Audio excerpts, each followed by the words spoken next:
The Lord be with you. And with your spirit.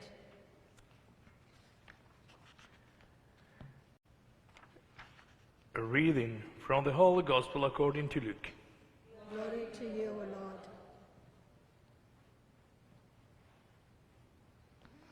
That very day, the first day of the week, 2 of Jesus' disciples were going to a village 7 miles from Jerusalem called Emmaus.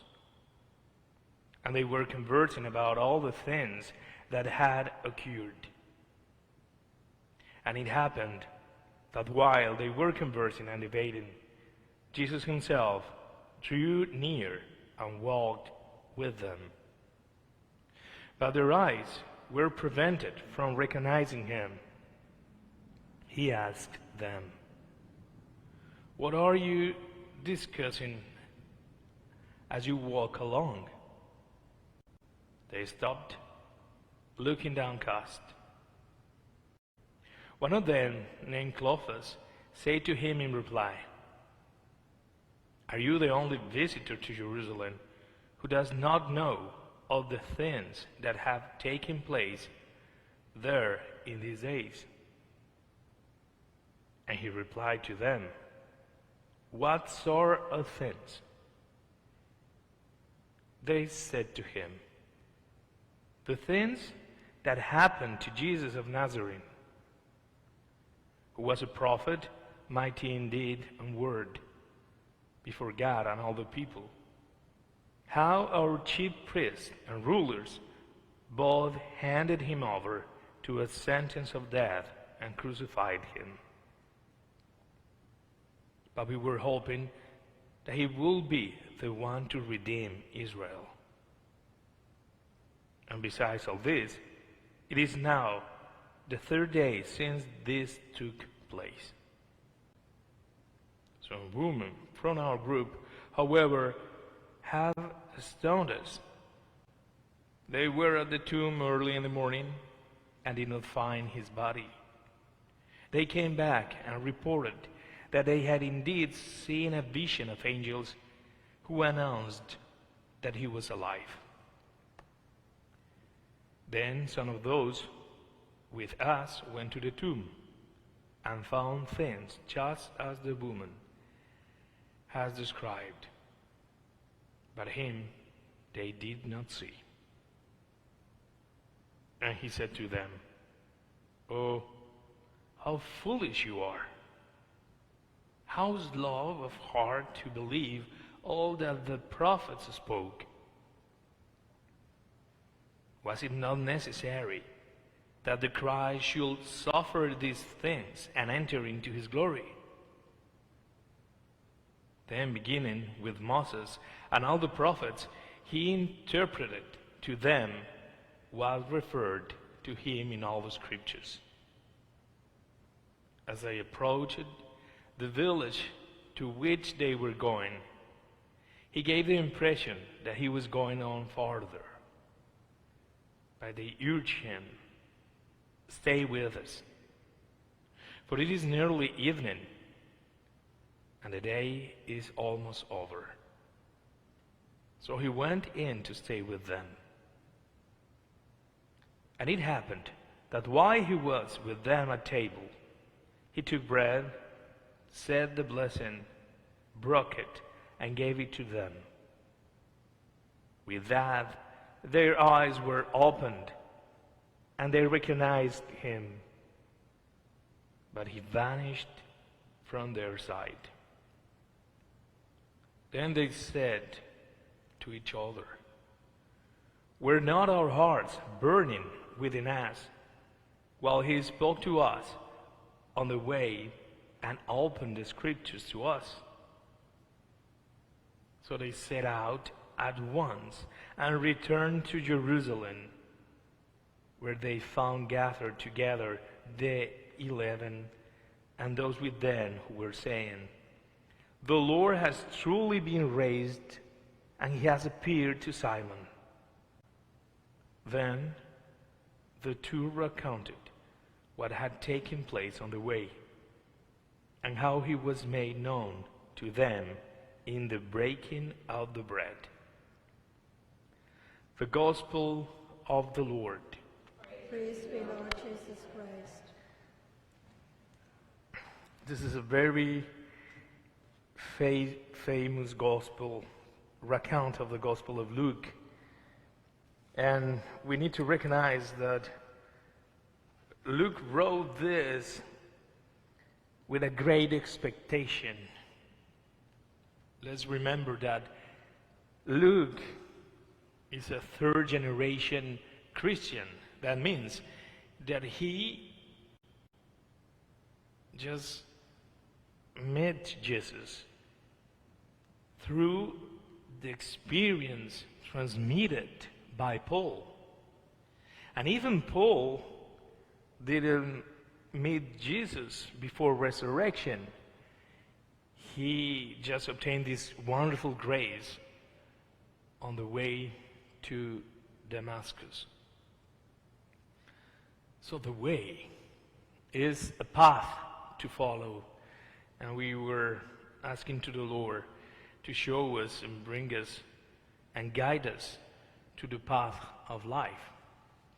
That's why the Christian experience was named the way since the very beginning.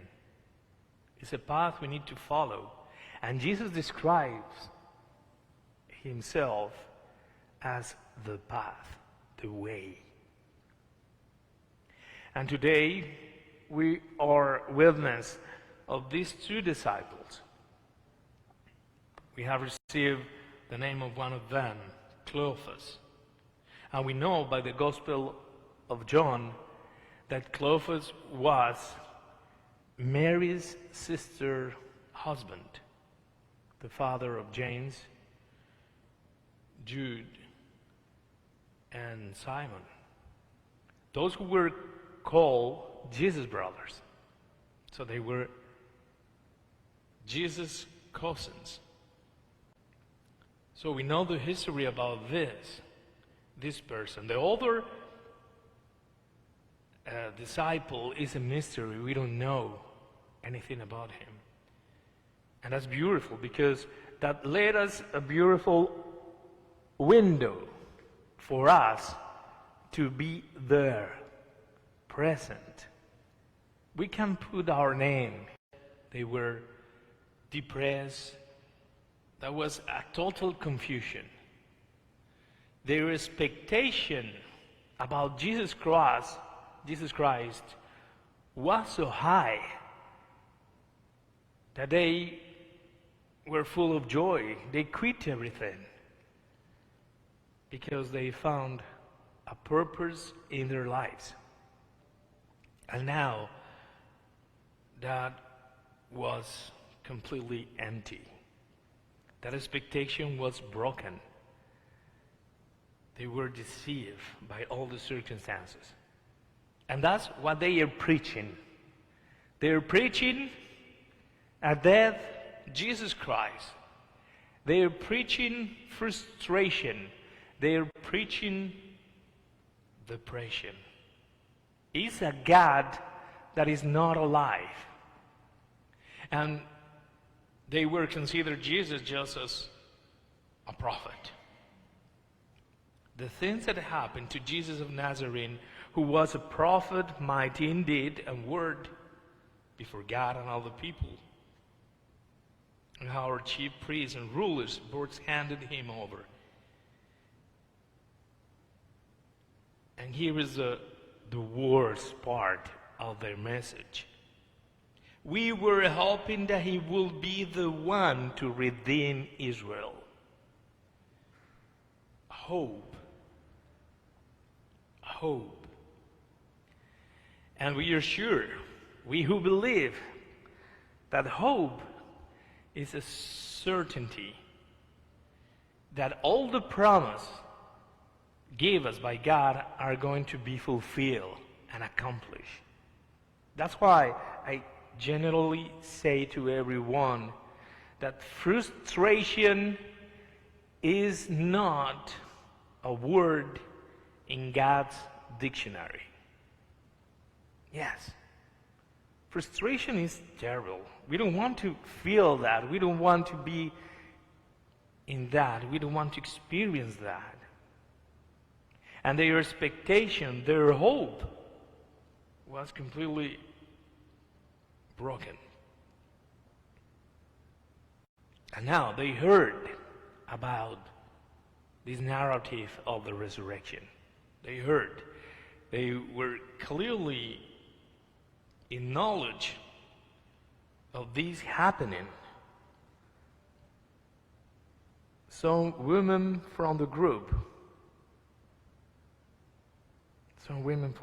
were telling another thing, that their hearts were in such a great pain that they will not be able to consider anything else. So, and now, Jesus Christ, who came like by coincidence, he approached to them by purpose, but he was provoking them. And then he begins to explain the other side, God's side of the narrative, God's vision of all this happening. And it's always wonderful when we can consider that there is not only our point of view, and our faith gave us to trust in God's point of view. And Jesus begins to explain from the Scriptures. And it's because the Scriptures have a purpose to give us the truth, to approach us to God's point of view, and to read our history from that point of view. That means accomplishment of all the promises. That means hope. That's why their hearts were burning. And we all have this beautiful experience of a burning heart. Yes, especially when we are full of joy, when we are in love, when we are so happy. It's a happiness that is not a common happiness. It's a deep happiness. So his words and this approach to read history in God's terms change everything, transform everything. And they were able to transform their depression, their frustration, into joy and hope again. At the end, Jesus was making this sign of going farther. He gave them the impression. And this is so beautiful because Jesus was provoking on them a reaction of charity. Yes. Walking in the night at that time was especially dangerous. All the ways were full of robbers and bands of gangs of bad people trying to kill, to take people and sell them as slaves, or just to do bad. So they got this charity. And this provocation coming from Jesus is helping us to understand how he said to us that we recognize him and he recognizes us when we do good things to others, to our brothers and sisters, to our neighbor. When we do good things for others, we are doing good things for him. And this was the sign. And this beautiful sign of inviting a stranger to share your food and especially your company. And that's the moment of the miracle. Thus, the great evenement of this history, Jesus Christ breaking the bread, and we have the same sign he did during the Last Supper, sharing a meal with them, but giving a new meaning to this breaking of the bread. First the blessing, and then the breaking of the bread. What he said to them during the Last Supper, do this in memory of me. And we are sure that when we celebrate the Holy Eucharist, this is not just remembering. Making memory is living this again, being in contact again with the origin of all this. That means recognize his presence. That was a miracle. Yes. And immediately, we read in the Gospel, he vanished from there. And at the end, their eyes were opened and they recognized him. But he vanished from their sight. It's not an act of magic, disappearing like from nothing. They recognize his presence for real in the bread. From the very origin of the church, all these signs were read with this clue.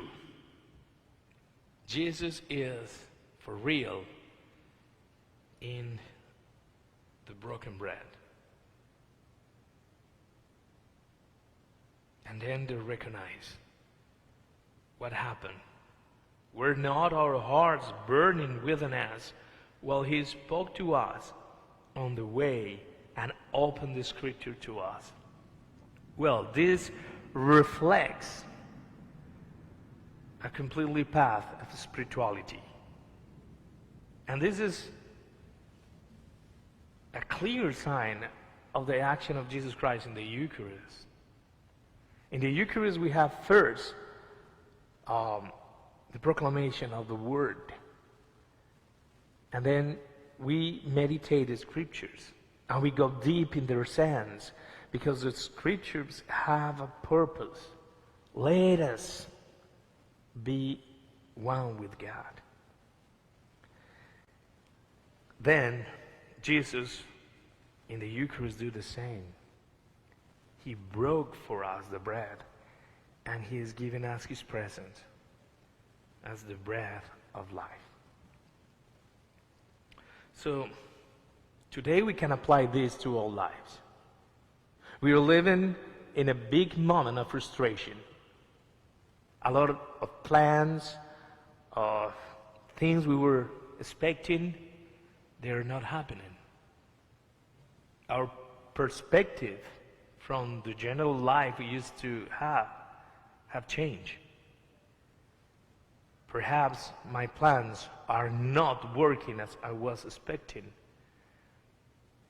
My work, my relationships, my business, my health, my family. Perhaps we are in a big struggle. And our point of view is changing. And for many of us, for the first time in many times, we are now considering another point of view, the one of God, God's point of view. And more than ever before, in these times, God is calling us to trust Him. God is calling us to discover His plan, His good will for us. His will for us is salvation. And He is the beginning and the end of all history. He's the reality Himself. And now He's inviting us through the things we are passing by to recognize this power, His narrative, His love, His power of grace. So today, during this breaking of the bread, keep in mind that Jesus has another point of view. That now our deception, our frustration, we can leave it away and we can trust Him because He is accomplishing all His promises in our lives. So rejoice. Find the joy Jesus has given you through the Word. Find the joy Jesus has given you through the Holy Eucharist. And I invite you to develop this hunger and thirst toward the Eucharist. Yes, so the moment is going to come when we are all going to be together enjoying this and living the purpose of the church, that is making of us a new people, people of His own, people of God, people with hope. Amen.